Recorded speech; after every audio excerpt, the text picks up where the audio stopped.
Light இங்க போட மாட்டாங்க. உள்ள இருக்கு தான மெண்டல். வாடா போடான்னு பேசாத. வாங்கல் போங்கல். உங்க வீட்ல இப்படிதான் வளர்த்தாங்களா? அதான் மெண்டல். மெண்டல்னு சொல்லுவியா? மெண்டல். வீட்டுக்காரர் கல்யாணம் பண்ணி குடும்ப தலைவனா இருக்காங்க ஒருத்தங்க அப்படின்னா அவங்க வாங்க போங்க. பொண்டாட்டியும் நீங்க வாங்க போங்கல்ல. பொண்டாட்டியே வாங்கணுங்க. படி வர முடி. வாய் பேசுறல அதை ஓபன் பண்ணு. அது நடுவுல முஸ்ட் ஓபன் பண்ணனும். இத ஓபன் பண்ணு. இத ஓபன் பண்ண சொன்னாங்க.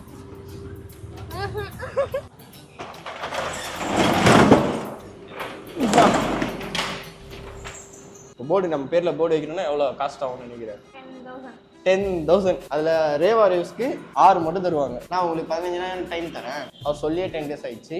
ஆல்ரெடி கொஞ்சம் இருந்த நகைலாம் வச்சுட்டோம். இப்போ இன்னும் கொஞ்சம் இருக்கு, அதையும் வச்சிருப்போம். அந்த 1 லட்சம் ரூபாய்க்கு நம்மளுக்கு உதவி பண்ற மாதிரி யாரும் இல்லை, நம்மளே பண்ணிக்கிட்டாதான் உண்டு. Okay, welcome back to Reva ரிவ்ஸ் vlogs guys. ஒரு வருஷத்துல ஒரு பெரிய சாதனை ஒன்று பண்ண போகிறோம். போன வருஷம் வீட்லேயே கடை வச்சோம். இப்போ வந்து வாடகைக்கு கடை எடுத்துருக்கோம். 1 லட்ச ரூபா அட்வான்ஸ் கொடுத்துருக்கோம். இன்னும் 1 லட்ச ரூபா கொடுக்கணும். அதான் சரி கடையை வந்து ஒரு வாகை எடுத்து காட்டலாம் அப்படின்னு ஒரு ஐடியா வந்தது. அதுக்காக தான் இந்த வீடியோ. நான் வீடியோ போட்டு ரொம்ப நாள் ஆயிடுச்சு. இந்த எல்லா வீடியோலாம் சொல்கிறது தான். வீடியோ எடுப்போம், ஆனால் போட மாட்டோம். ஆமாம், வீடியோ எடுப்போம். இன்னும் 2 வீடியோ இருக்குது. எடிட் பண்ணாமல் 2 வீடியோ இருக்குது. ஒன்று எடிட் பண்ணி வச்சுருக்கேன், ஒன்று எடிட் பண்ண போகிறேன். ஸோ ஆனால் இதுக்கப்புறம் டான்னு வாரத்துக்கு ஒரு வீடியோ பண்ணுறோம். நானும் பார்க்குறேன். நீ முதல்ல ஒரு வீடியோ எடுக்கணும்னா நீ மோட்டிவேட் பண்ணணும். நீ ஃபஸ்ட்டு சொல்லணும், ரொம்ப நாள் ஆயிடுச்சு வீடியோ எடுத்து, நம்ம இங்கே வீடியோ எடுக்கலாம் அப்படின்னு. எடுத்து ரொம்ப நாள் ஆயிடுச்சுன்னா பரவாயில்ல, நீ எடுத்ததே போடல, அதே ரொம்ப நாள் ஆச்சு. அப்போ நீ வந்து எடிட் பண்ணி எப்போ போடுவ அப்படின்னு ஒரு 2 வாட்டி கேட்கணும். கேட்டேன்ல, நீ தான் பண்ணுற, அவள் கிடக்கிறான்னு நீ உன் பாட்டுக்கு சீரியஸ் பார்த்து தூங்கிட்டு இருக்க. போட்டதுக்கப்புறம் கேட்கலாம், நீ போட மாட்டேங்க. இதுக்கப்புறம் பாருங்க, வாரத்துக்கு 2 வீடியோ ஷார்ப்பாக வரும். நீங்கள் வாங்க, நம்ம போயிட்டு கடையை சுற்றி காட்டுறேன். நான் வந்து கொஞ்சம் சின்னதாக எதிர்பார்த்தேன், ஒரு மாதம் 10,000 ரூபா வாடகை கட்டுற மாரி. ஆனால் நான் எடுத்தது வந்து இப்போது 250 ஸ்கொயர் ஃபீட்டு, மாதம் 15,000 ரூபா வாடகை. ஆமாம், ஆனால் நான் பார்த்ததுல இது கொஞ்சம் அந்த பிளேஸ்க்கு வந்து கொஞ்சம் கம்மியாக தான் இருந்த மாதிரி எனக்கு தோணிச்சு. அதனால சரி ஓகே அப்படின்னு சொல்லிட்டு அட்வான்ஸ் புக் பண்ணி இப்போ பெயிண்ட்லாம் அடிச்சிட்டேன். இப்போ இன்னைக்கு எலக்ட்ரிஷியன் வர வேண்டியது, அவங்க வரல. அவங்க வந்து வெளியில் அர்ஜென்ட் ஒர்க் இருக்குது, ஆஃப்டர்நூன் மேலே வந்து பண்ணி தரேன்னாரு. ஆஃப்டர்நூன் மேலே வந்து மெட்டீரியல்ஸ்லாம் பிரித்து பார்க்குறதுக்கே டைம் ஆகிடும். அதுக்கப்புறமா எதுக்கு எடுத்துக்கிட்டு பண்ணிக்கிட்டு நம்ம நாளைக்கே டேரெக்டாக பண்ணிடலான்னு சொல்லிட்டு நாளைக்கு வரேன்னு சொல்லியிருக்காங்க. மேபி நாளைக்கு லைட்டு, நாளைக்கு இல்லை நாளைக்கு 2 நாள் ஒர்க் இருக்குன்னு சொன்னாங்க. அப்போ 2 நாளில் லைட்டே எல்லாம் போட்டுட்டு கடை ஒரு 3 மாதம் ஓட்டுவோம். செட் ஆகலன்னா யாருக்காவது கை மாற்றி விட வேண்டியதான். ஓடுன்னு நினைக்கிற? ஆமாம், ஓடும். நாங்கள் வந்து சூரிய வம்சம்ல வந்து தேவயானி மாரி பாட்டு போட்டு அதில் ஒரு டைலாக் வரும் பார்த்துருக்கியா? இவன் ஒரு உதவாக்கிற, அவன் ஒரு உதவாக்கிற, 2 உதவாக்கிற. இந்த மாதிரி நிறைய பேர் பண்ணியிருக்காங்க. இப்போ ஒரு கப்புள் கூட வீடு கட்டினாங்க, அவங்க கூட அதான் போட்டுருந்தாங்க. அப்போ நம்மளும் வாங்க நம்ம ரீல்ஸ் பண்ணிட்டு வரோம்.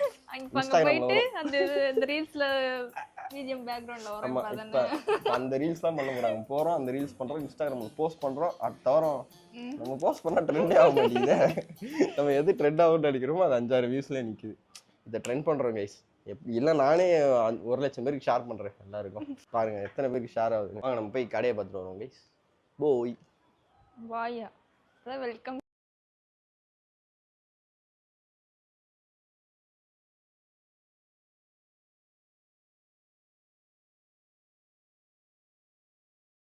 Open guys.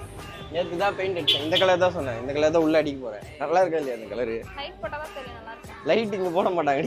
உள்ள இருக்கு தான மெண்டல். வாடா போடான்னு பேசாத. வாங்கல் போங்கல். உங்க வீட்ல இப்படி தான் வளர்த்தாங்களா? அதான் மெண்டல். மெண்டல்னு சொல்லுவியா? மெண்டல். வீட்டுக்காரர் கல்யாணம் பண்ணி குடும்ப தலைவனா இருக்காங்க ஒருத்தங்க அப்படின்னா அவங்க வாங்க போங்க. பொண்டாட்டியும் நீங்க வாங்க போங்கல்ல. பொண்டாட்டியே வாங்கணுங்க. படி வர முடி. வாய் பேசுறல, அதை ஓபன் பண்ணு. அது நடுவுல முஸ்ட் ஓபன் பண்ணனும். இத ஓபன் பண்ண. ஓபன் பண்ணு. இத ஓபன் பண்ண சொன்னாங்க.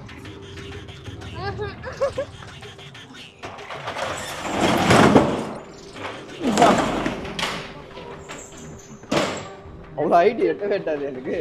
இப்போ எப்படி க்ளோஸ் பண்ண? இதுதான் இது கொடுத்துருக்காங்க. இதை வச்சு இப்படி இழுத்தனா முடிஞ்சுறேன். நல்லா தானே இருக்கு. 3 கோட்டிங் அடிச்சிருக்கு பெயிண்ட். இது தெரியுது சொன்ன தெரியலையே. நேத்து லைட்டா தெரிஞ்சுது. இப்போ லைட்டா தெரியுது, தெரியல நைட். இதான் கைஸ் நம்ம கடை. இது வந்து ஒரு 250 ஸ்கொயர் ஃபீட்னு சொன்னாங்க. நான் இன்னும் அளந்து பார்க்கல. ஏன்னா ஏன் அளக்கணும்னா இப்போ இங்கே இந்த ஃப்ளோர் வந்து சரியில்லை. டைல்ஸ் எல்லாமே அங்கங்கே உடஞ்சிருக்கு. இது எல்லாத்தையும் மாற்ற போகிறேன். இது எல்லாத்தையும் இல்லை மேலே வந்து ஃப்ளோர் ஸ்டிக்கர்னு ஒன்று விற்கும். அது வந்து ஒரு ஸ்கொயர் ஃபீட் 20 ரூபா சொன்னாங்க. வித் லேபரோட, லேபர் இல்லாமல் 12 ரூபா. ஒரு ஸ்கொயர் ஃபீட்டுக்கு லேபருக்கு வந்து 8 ரூபா, மொத்தம் 20 ரூபா சொன்னாங்க. பெயிண்ட் அடிக்கிறதுக்கு முன்னாடி உங்களுக்கு ஒரு வீடியோ எடுத்து காமிச்சிருக்கணும் இந்த கடை எப்படி என்ன பண்ணியிருக்காங்க. இங்கே ஒரு ஜூஸ் கடை இருந்துச்சு. அந்த ஜூஸ் கடையில் பொதுவாக ஜூஸ் கடையில் வந்து பில்லுலாம் இருக்கும், காஸ்ட்லாம் போட்டிருப்பாங்க. மெனு மாதிரி ஸ்டிக்கர் வாலில் ஒட்டிருப்பாங்க. அவ்வளோ பண்ணாங்க, ஃபுல்லாக கம்மு வந்து செவுத்துல போட்டு ஸ்டிக்கர் ஓட்டல, ஒரு பேனரை எடுத்து ஒட்டி வச்சிருக்காங்க. அது என்ன ஆயிடுச்சு, இப்போ கூட லைட்டாக தெரியுது. பெயிண்ட் வெள்ளை கலர் பெயிண்ட் அடிக்கிறேன், ஆனால் அந்த அந்த கம் மட்டும் அப்படியே வெளியே தெரியுது. 3 கோட்டிங் அடிச்சிருக்கு. இப்போ பெயிண்ட் மட்டும் 3 கோட்டிங் அடிச்சிருக்கு. ஒரு டைம் மேலே மறையாது, நம்ம வால் ஸ்டிக்கர் போயிடலாம் அப்படின்ட்டு ஒரு மைண்ட் செட்டுக்கு ஆகிட்டேன். ஏன்னா ஒரு 10,000 ரூபா செலவாயிடுச்சு பெயிண்ட்டுக்கு. அதுக்கப்புறம் எனக்கு வெறுப்பாயிடுச்சு, இன்னும் இவ்வளோ செலவு பண்ணியுமே க்ளீனாக இல்லையே அப்படின்னு சொல்லிட்டு. தெரியல அவ்வளோவா. ஆமாம், இப்போ தெரியல, ஃபுல்லாக மறைஞ்சிச்சு. இந்த இது தெரியுது. ஆல்மோஸ்ட் எல்லாமே வாங்கிட்டோம். ட்ரெஸ்ஸிங் ரூமில் வைக்கிற 2 கண்ணாடி, அப்புறம் வந்து பீமில் வைக்கிறதுக்கு 4 கண்ணாடியே 3 கண்ணாடி. அது 3, அது இதில் 3 கண்ணாடி வாங்கியிருக்கோம். அப்புறம் லைட்டு எல்லாமே வாங்கிடுச்சு. இப்போ எலக்ட்ரிஷியன் வந்துட்டாங்கன்னா அவ்வளோதான், லைட்டு கீட்டு எல்லாத்தையும் மாட்டிட்டு 2 நாளில் அந்த வேலை முடிஞ்சிடும். அதுக்கப்புறம் நாங்கள் வந்து பெங்களூர் போக போகிறோம். பெங்களூர் போய் ஸ்டாக் எடுக்க போகிறோம். அப்புறம் திருப்பூர் போய் ஸ்டாக் எடுக்க போகிறோம் அப்படின்னு பிளான் வச்சுருக்கோம். பட்ஜெட் கம்மியாகிடுச்சுன்னா இருக்கிறத வச்சு கொஞ்ச நாள் ஓட்டுவோம். அப்புறம் காசு ரெடி பண்ணிட்டு பெங்களூர் திருப்பூர்லாம் போவோம். வந்து ஜெயச்சந்திரன் பக்கத்தில் ரைஸ் மில் ரோடு இருக்கும், அந்த ரோட்டில் தான் இருக்குது. ஆமாம், இந்த கடை கரெக்டாக எங்கே இருக்குது அப்படின்னா, நீங்கள் ஜெயச்சந்திரன் பக்கத்துலேயே வந்து ஒரு ரோடு போகும். அந்த ரோட்டில் நேராக வந்தீங்கன்னா எங்கள் கடை பேர் இருக்காது இப்போதைக்கு. இந்த ஜூஸ் கடையோட பேர் தான் மகேஷ். அவளோட பேனர் தான் மேலே வச்சுருக்காங்க. வந்து பேனர்லேயே போர்டு மாதிரி வச்சிடலாம். ஏன்னா போர்டுக்கு வந்து எவ்வளோ ஆகும்னு நினைக்கிறேன், சும்மா சொல்லு. இப்போ போர்டு நம்ம பேரில் போர்டு வைக்கணும்னா எவ்வளோ காஸ்ட் ஆகும்னு நினைக்கிறேன்? 10,000. அதில் ரேவா ரிவ்யூஸ்க்கு 6 மட்டும் தருவாங்க. ஒரு 50,000 ரூபாய் 60,000 ரூபாய் ஆகுனாங்க. அவ்வளோலாம் அதுக்கு நான் 50,000 ஸ்டாக் போட்டு அந்த 50,000 வச்சு ஒரு 10,000 15,000 சம்பாதிச்சிருவேன் எனக்கு ஸ்டாக் போட்டு. பேனருக்கு எதுக்கு அவ்வளோ செலவு? இப்போ நம்மளுக்கு கடை நல்லா ஓடிச்சு அப்படின்னா இன்வெஸ்ட் பண்ணலாம். 1 லட்ச ரூபா கூட இன்வெஸ்ட் பண்ணலாம், பிரச்சனை இல்லை. ஏன்னா நேம் போர்டு தான் வந்து ரொம்ப முக்கியமே கடைக்கு, அதனால பண்ணலாம். ஆனால் இப்போ எனக்கு வந்து டவுட்டாக தான் இருக்குது, எத்தனை நாள் ஓடும் நாள்.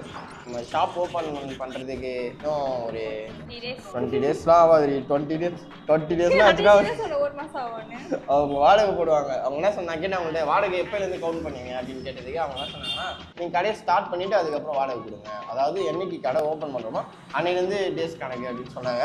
அப்புறம் அவருக்கே ஒரு மைண்ட் வந்துச்சு, இவங்க மாட்டுக்கு 2-3 மாதம் திறக்காமல் வச்சுருந்தானா நான் பண்ணுறதுக்கு. அவர் நான் உங்களுக்கு 15 நாள் டைம் தரேன், அதுக்குள்ளே கடையை ஃபுல்லாக ரெடி பண்ணிக்கோங்க, இப்படி இல்லைன்னா அதுக்கப்புறம் வாடகை கவுண்ட் ஆகும். அவர் சொல்லியே 10 டேஸ் ஆயிடுச்சு. நம்ம ஒரு 5 நாள் எக்ஸ்ட்ரா கிட்ட தருவார். அவர் கொஞ்சம் நல்ல மனுஷனாக தான் இருக்காரு. அவர் நம்ம எது கேட்டாலும் ஓகே தான் சொல்கிறாரு. அவர் அட்வான்ஸே கிட்டத்தட்ட 1 லட்ச ரூபா கம்மி பண்ணார். அவர் அட்வான்ஸ் 1 லட்ச ரூபா கம்மி பண்ணதுனால தான் இந்த மெட்டீரியல்லாம் வாங்க முடியுது. இல்லைன்னா ஆல்ரெடி கொஞ்சம் இருந்த நகைலாம் வச்சுட்டோம், இப்போ இன்னும் கொஞ்சம் இருக்குது, அதையும் வச்சுருப்போம். அந்த 1 லட்ச ரூபாய்க்கு எப்படியாவது 1 வருஷத்துக்குள்ளே அந்த நகையெல்லாம் மூட்டணும், அதுதான் மெயின் கோல். அதுக்கப்புறம் கடையை மூடனா பிரச்சனை இல்லை. கடை மூட மாட்டோம் ஃப்ரெண்ட்ஸ். நாங்கள் எப்படியாச்சு விற்கிதான் பார்ப்பேன். எல்லாம் தள்ளு வண்டி ஒன்று வாங்கிட்டு ஸ்பீக்கர் பாக்ஸ் ஒன்று வாங்கி செட் பண்ணிட்டு ரேவாரிஸ் கிளாத்திங்ஸ் தள்ளினே போக வேண்டியதான். எதையாவது பண்ணி விற்கணும். நம்மளுக்கு உதவி பண்ணுற மாதிரி யாரும் இல்லை, நம்மளே பண்ணிக்கிட்டா தான் உண்டு. நம்மளே மேலே வந்தால் தான் சும்மா தான் இருக்கு. ஓகே, அதெல்லாம் பேசக்கூடாது ஃப்ரெண்ட்ஸ். இது மறைக்கணும். இது போர்டு நான் என்ன பிளான் பண்ணேன்னா, மிரர் இருக்குல்ல, இது அளந்தோன்னு வச்சுக்கோ, அளந்து எத்தனை ஸ்கொயர் ஃபீட் வருதுன்னு சொன்னோம். அவங்க வந்து மிரர் செஞ்சு கொடுத்துருவாங்க. கண்ணாடி மாதிரி மாட்டிக்கலாம். கண்ணாடி மாதிரி மாட்டிட்டு கீழே ஆங்கர் மாதிரி மாட்டினா அங்கே மட்டும் டிஷர்ட் ஏதாவது தொங்க போட்டுக்கலாம். ட்ராப் ஷோல்டர் டிஷர்ட்ஸ்லாம் இருக்குல்ல, அது தொங்க போட்டுக்கலாம். மேலே வந்து எதுவும் பண்ண முடியாது. அவ்வளோ ஹைட்டுக்கு யாரும், அவ்வளோ ஹைட்டில் யாராவது எடுப்பாங்களா ட்ரெஸ் வச்சா? நீ எடுப்பியா? நீ ஹைட்டாக இருக்க. இது வந்து ஆக்சுவலாக ஒரு ரூமு. இப்போ இங்கே வந்து நான் என்ன பிளான் பண்ணேன்னா, மென்ஸுக்கு வந்துட்டு ட்ரெஸ்ஸிங் ரூம் மாதிரி பிளான் பண்ணேன். இங்கே வந்து ட்ரெஸ் மாற்றிக்கிற மாதிரி. ஆனால் ஹைட் ரொம்ப கம்மியாக இருக்குது. மென்ஸ்லாம் வந்தாங்க, ஒன்று உமன்ஸ்க்கே கஷ்டம். ஏன் உமன்ஸ் கை தூக்கி தானே இதை அடைக்கணும்னா டோர் மட்டும் இதை போட்டு. நான் இன்னொன்று என்ன பிளான் பண்ணேன்னா, அந்த கார்னர்லேயும் இந்த கார்னர்லேயும் ட்ரெஸ்ஸிங் ரூம் போட்டு உமன்ஸ்க்கு ஒன்று மென்ஸ்க்கு ஒன்று போட்டுட்டு எந்த கார்னர்ல அந்த என்ட்ரன்ஸ்க்கு முன்னாடியே. ஏன் என்னடா இப்படி தான் பண்ணீங்க? இல்ல அங்க இதை அடைக்கணும் ஃபுல்லா. ஒரு டோர் போட்டுரு அவ்வளவுதான். Door ஒரு ரோட்டு போட்டு ஆமா க்ளோஸ் பண்றீ இத. நீ ட்ரெஸ் மாட்ட முடியாது. ஸ்டாக் ஏதாவது செக்ற மாதிரி வச்சுக்கலாம். ஆமா அப்படிதான் பண்ணலாம். எத்தனை இங்க ஒரு ட்ரெஸ்ஸிங் ரூம் இங்க ஆல்ரெடி பிளான் பண்ணி ட்ரெஸ்ஸிங் ரூம்லாம் வாங்கியாச்சு. அதாவது அது மெட்டீரியல் வாங்கியாச்சு. அதை வந்து எடுத்து ஃபிக்ஸ் பண்ணணும். ஃபிக்ஸ் பண்ணிட்டு நான் இங்க கேர்ள்ஸ்க்கு அந்த சைடு பாய்ஸ்க்கு பிளான் பண்ணேன். என்ன பண்ண இப்ப பண்ண முடியாது. இப்ப நிக்கும்போது தான் தெரியுது. நான் கை தூக்குற அளவுக்கு ஆச்சு இருக்கும் நினைக்கிறேன். கையை தூக்க முடியல. நீயே 2 அடி தான் இருக்கு. நானே 2 அடி என்னாலே கை தூக்க முடியலங்க. பொண்ணுங்களாம் கொஞ்சம் குள்ளமா தான் இருப்பாங்க. 1-2 பேர் தான் ஹைட்டா இருப்பாங்க. முதல்ல நம்ம கடைக்கு யாராவது வருவாங்களான்னு தெரியல. அதுக்குள்ள நீ ட்ரெஸ்ஸிங் ரூம்லாம் பிளான் பண்ணிட்டு இருக்க. அவரு ஓனர் என்ன சொன்னாரு, அது ஏதோ குபேர மூலையோ என்னமோ, அங்க வந்து கல்லா போட்டா நல்லா ஓடும். அது குபேர மூலையா, அங்க வந்து கல்லா மாதிரி செட் பண்ணா நல்லா ஓடும் அப்படின்னு சொன்னாரு. ஆனா எல்லா கடையுமே இந்த சைடு அங்க வைப்பாங்க. ஏன்னா எல்லா கடையுமே நீ நோட் பண்ணு, டோர் ஓபன் பண்ற இடத்துல ரைட் சைடுல தான் இருக்கும். அண்டதா பர்ஃபெக்ட்டா எல்லா கடையுமே நோட் பண்ணு நீ. ஆமா, பின்ன அவங்க வந்து பார்த்துட்டு யாருமே இல்லைன்னு போயிடுவாங்க. நம்ம இங்கே உட்காந்துருப்போம் கல்லால். இன்னொரு மிகப்பெரிய செலவு என்னன்னா, கண்ணாடி டோர் போடணும் அதுக்கு ஃப்ரண்ட்டில். ஏன்னா டஸ்ட் ஏறும்ல, கண்ணாடி டோர் போடணும். கண்ணாடி டோர் வந்து அந்த டோர் ஓப்பன் பண்ணுற டோர் வந்து 8000 ரூபாய். அப்புறம் நார்மலாக நம்ம போடுறது வந்து 150 ரூபாய் 155 ரூபாய்க்கிட்ட வருது லேபரோட சேர்த்து. லேபருக்கு ஒரு ஸ்கொயர் ஃபீட்டுக்கு 55 ரூபாய், கண்ணாடி ஒரு ஸ்கொயர் ஃபீட் வந்து 100 ரூபான்னு நினைக்கிறேன். 100 ரூபாய் இன்னும் காஸ்ட்டோ.